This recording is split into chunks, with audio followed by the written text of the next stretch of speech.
Assalamualaikum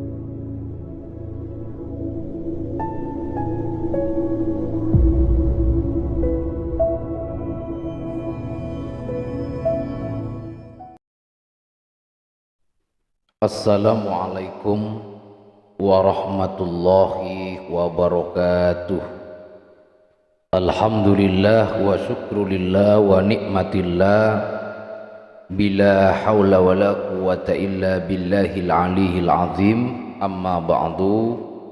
Sahabat subscriber yang dirahmati oleh Allah Subhanahu wa taala, mudah-mudahan senantiasa kita semua selalu mendapatkan perlindungan Allah, diberkahi rizkinya, dimudahkan rizkinya, dan diangkat penyakitnya, serta dimudahkan usahanya oleh Allah Subhanahu wa ta'ala. Amin ya rabbal alamin. Sahabat subscriber yang dirahmati oleh Allah Subhanahu wa ta'ala, sebagaimana yang telah kita ketahui bersama bahwa menjalankan bisnis bukanlah hal yang mudah. Untuk menggapai kesuksesan dalam bisnis, Anda perlu menerapkan prinsip bisnis untuk memotivasi Anda agar bisa lebih sukses dan berkembang lebih lagi. Intinya dengan bekerja keras dan menghadapi segala masalah dengan bijak dan juga berdoa kepada Allah Subhanahu wa ta'ala, Anda akan lebih mudah meraih kesuksesan yang diinginkan. Namun untuk mencapainya, Anda juga harus rela mengorbankan segalanya, mulai dari waktu, pikiran, tenaga, dan tentunya uang. Sebagai pengusaha yang ingin sukses, Anda juga harus memiliki prinsip dan motivasi bisnis yang dapat membantu Anda meraih kesuksesan. Bahkan Nabi Muhammad SAW ketika berbisnis yang dimulai dari berdagang di abad 7 Masehi lalu memiliki strategi penjualan dengan mengutamakan etika atau moral dalam berbisnis. Beliau tidak sekedar menjual produk demi mengeruk keuntungan secara finansial, tetapi lebih kepada kenyamanan dan pelayanan ketika bertransaksi. Itulah baginda Nabi Muhammad.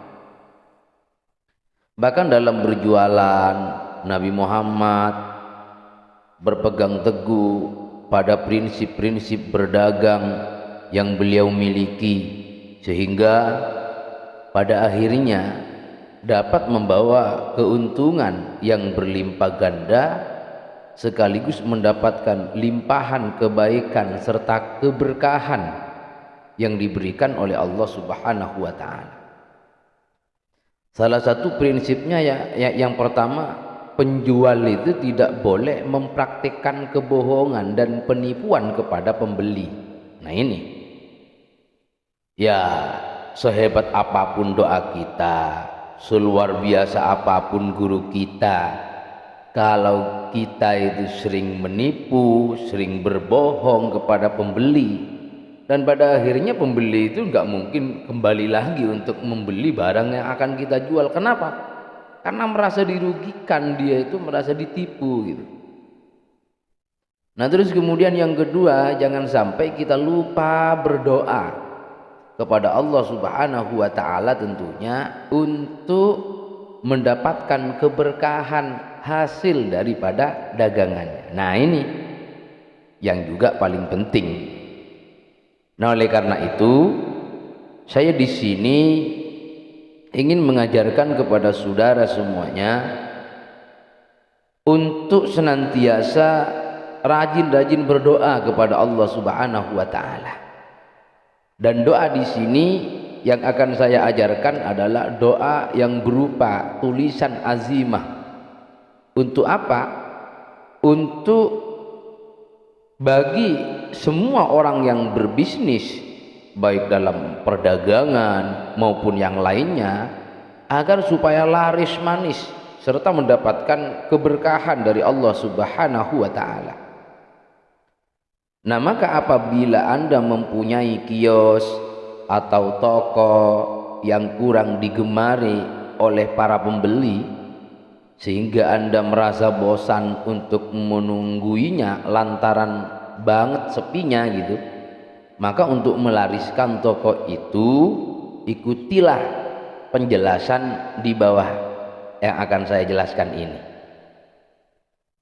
Yang pertama, coba Anda cari telur ayam yang baru keluar, artinya masih belum nginep. Terus yang kedua, tulislah telur itu dengan raja di bawah ini pakai spidol. Di sini ada azimah ya, ada raja yang harus ditulis pada telur itu. Dan terus kemudian yang ketiga, setelah itu tanamlah telur itu pada ruangan kios atau toko. Tapi jangan lupa, waktu saat kita menulis harus dalam keadaan suci, dan sebaiknya pada waktu hendak membuat raja ini yang lebih manjur sebagai riyadhah kita, yaitu berpuasa kurang lebih 1 hari. Jadi berpuasa 1 hari sebelum kita menulis. Dan insya Allah jikalau diriyadhahi dengan demikian, di samping kita berdoa, kemudian berpuasa, terus kemudian menulis azimah yang berupa doa kepada Allah Subhanahu wa taala, insya Allah akan diberikan kelancaran dan dimudahkan oleh Allah Subhanahu wa taala. Dan insya Allah dengan lantaran apa? Usaha kita, toko atau kios Anda akan segera banyak yang mengunjunginya atau membelanjainya, yang tentunya semuanya adalah atas izin Allah Subhanahu wa taala. Bahkan cara-cara yang seperti ini, doa yang berupa azimah ini sudah dijalankan oleh orang-orang kuno pada zaman dahulu. Justru malah ini disebut koteka gitu katanya.